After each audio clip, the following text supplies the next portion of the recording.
Hey everybody, and welcome to another RCT2 review. We have reached the second part of round number 5 and match number 2, and this is Old Smokey Showboat by the Dam Busters. This was made 70% by Alex, 20% by Hubaru, and 10% by Coupon. And my frame rate is going to struggle on this one. As you can see, there's a lot of movement, and this is pretty cool right off the bat. Just conceptually, this is very neat. An old style showboat with a theme park plonked on top of it. We're going to start zoomed out here because the macro is just kind of incredible. This moving water, all these moving plants and everything with it. So you click on this, and this is literally just ride track or ride vehicles that look like water. So we got this whole continuous moving water thing going on. As we get in further, you can see the plants that are moving down with it, so it looks like it is kind of moving through the water. I actually think that was one of the best touches of the moving water besides just the water itself.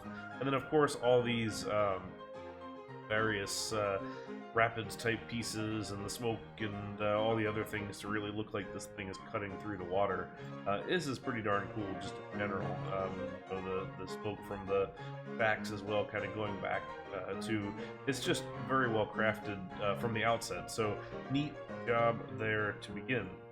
So what's cool about this, as we look around from the outside, we can see that it's a couple of levels worth of amusement rides and attractions and everything. We've got the fantastic Clown's Mouth here covering the paddle wheel on either side, and then you've got all these just other little nice details kind of through the whole thing. Lifeboats that are turned into these dining areas with some cool hanging umbrellas and things.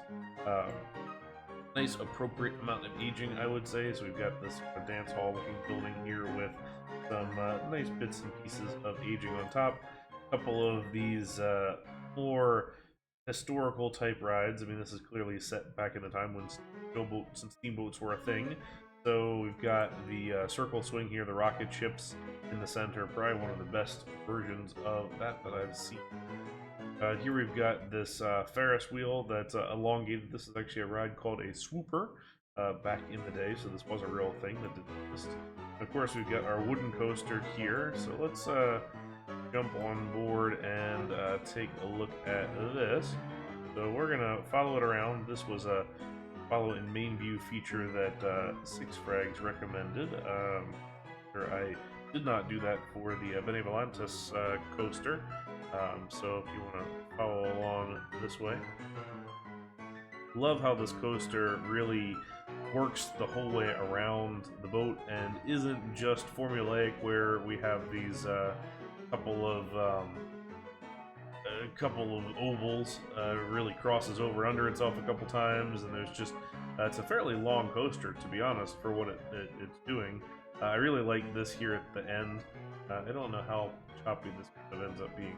May not be the best way to do this, but I figured we'd try this anyway to follow along. It's very nicely stacked too here as it comes to the end. This ending looks just incredible. Turn it off there and take a look at a little closer too. Like this ending here, a couple of these just hills one after the other. That looks like an absolutely incredible section on the coaster.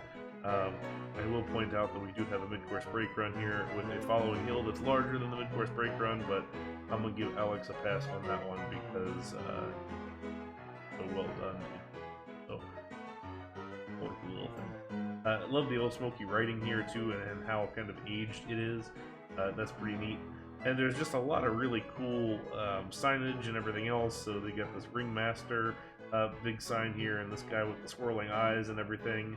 A couple of these little food stands and carts and other bits and pieces. Just really, really, really nicely done. If we go to the back side here, got the sign on the back too. Got this dark ride entrance down here at the bottom. The coaster that really sets itself up very nicely over and to the top. This balloon pop game here. This is kind of neat to come out and come back in here. Using the windmill, I didn't think we'd see that one on another map here, but we sure did. I've got this cool little menagerie worth of animals and things like that, and then a big top as well up here. So That's the outside of the park, but what's kind of crazy about this is that there's actually full interiors. So we're gonna pop open our cutaway view here and chop our way down to see what else there is to see. And first of all, just pointing out the structural aspects of everything that are really well done, as you can see there. So let's start here with the dance hall. There's a little cabaret type looking thing here with the singers and 2 levels here of dancing around kind of an old sort of saloon-ish type layout here, which I think is pretty neat. Very nicely done. You can see some of the other little cutaway things here underneath of the circle swing. I really actually love the shape of this center. I think that's very nice. And then here's our circus. We've got a 2-level circus. So we've got the upper level here, lower deck. Pretty neat with the entertainers here walking back and forth. The juggling snowman here on the tightrope. Got the gorillas and the bear, or the tiger and the elephant and everything down below. So that's pretty fun. This slide is super neat too. Before we cut away too much, this is a cool feature to the whole thing.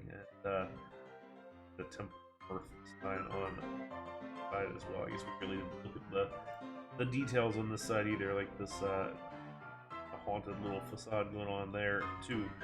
Well, let's keep our actually here up top we have kind of fancier little area as well. It would be kind of neat to see the coaster kind of rattle around the outside of that as the event is going on, and even some back of house things too, which I think is a very nice touch to consider all of that. So we chop down even further, and here we can see the lower level of the dance hall here that actually goes a fair bit further, and we've got these little cutaway rooms here too on either side. Really cool ornate pillars. Love the greenery on either side. Changing rooms and things like that in the back. Here's a cool seating area. Looks like this is the smoking zone, or actually no, I guess the whole thing's early 19. Do that back in the day. And here we can see the lower level of the whole thing. We can also see the whip here, which has had a little bit of an issue and maybe on fire, so that's maybe a problem perhaps. And let's continue to chop though. Down next is our restaurant, which has these fantastic chandeliers and everything. Got the kitchen back here. Let's go first. So some of the kitchen details. There's lots of cool bits and pieces here as we kind of cut down even further. Restrooms on either side too. That's a nice touch. Here's our curved stair checkbox. Got those covered. Here also is our coaster station, and it's got some kind of neat little bits in there too. I think that's pretty cool. And around angle here as well. Some other little bits and throughout. You can see the tops of the paddle wheels on either side. Here's our casino too, with some gambling going on. So here's I guess these guys are the big winners on either side there. Then our grand staircase down on the front side. Continue to chop down even further, and we can see more here. We've got our other kind of secondary grand staircase coming through here. Little bar and saloon here on the front as well. We can start to see a cut into the engine room, which is a cool thing. We're going to come back to that too, because that's worth looking into. But right here we've got the quarters for all of the guests. Presume all of the guests. Maybe this is perhaps how long the cruise is meant to be. But kind of neat that there are full cutaways of each one of the little bedrooms here. A little bit of uniqueness to each one of those, different colors, different things like that. So it's not just super repetitive. Also the restrooms here too. So very nicely put together, and cool to think about that, because I feel like you could very easily just fill this up without thinking through some of the more practical aspects of everything. As we go down further, we get into a couple different things. First of all, there's a flume ride all the way under here called Gold Rush, which is pretty neat because the whole thing actually has some theming here, actually has a little bit of a storyline and everything too. We also have our ride here, the dark ride called the Princess and the Dragon, that has some full-on 2 levels worth of stuff going on. And then on this side, we have a fun house. Go back up for a second here, and you can see you get the spinning tunnels, you get the little spinning kind of foam drums that you got to push your way through, and the horizontal bits and pieces you got to climb through, and then go to the bottom.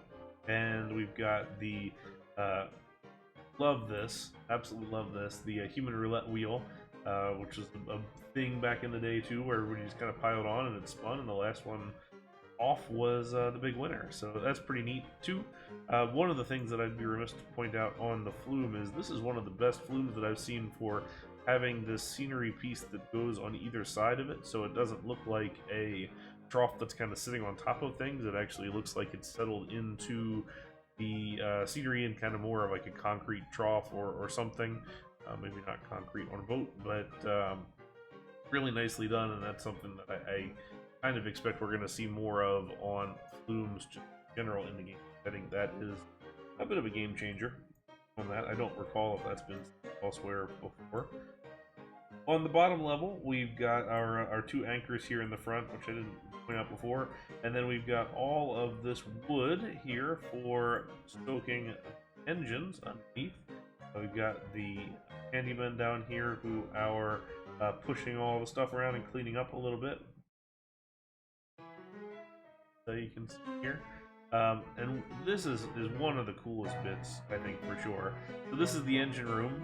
So using the kind of large half Ferris wheel pieces here, done pretty well. Also, just that the paddles on either side are made up of a Ferris wheel plus the big fan blades. So that's a pretty cool touch for sure. And then this, in general, is super cool. We're using a couple different pieces here. So there's some synchronized rides from the old Amazing Earl set, the double inversion, which I feel like we really just don't see anymore because our ride quality has advanced quite a bit since then, but it makes a really great use here as engine components. These big drive shafts on either side. And then these guys, piston arm, is just a copied across, I would assume a tile inspector, of the 1001 Nights, the flying carpet ride. Here's the actual base part of it too, with the counterweights and everything. It stretches across to the back of this thing. This is one of the best uses, in my opinion, of the existing in-game flat ride. I've never really kind of even thought about this as a possibility to use these for some kind of a functional visual thing like this. And it's, to me, kind of amazing how well the seats and everything on the flying carpet ride just kind of go away visually to make this work. But really well done, and done super nicely. So definitely one of the contenders for a top contest park, I think, at this point.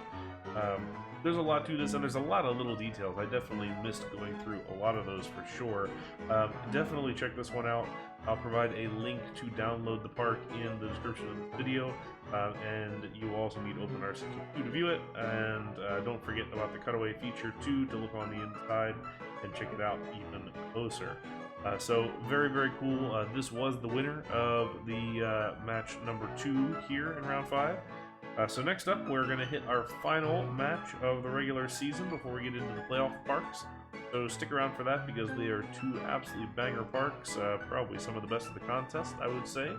So look forward to that, and we will see you in the next one. Thank you, everybody. Bye.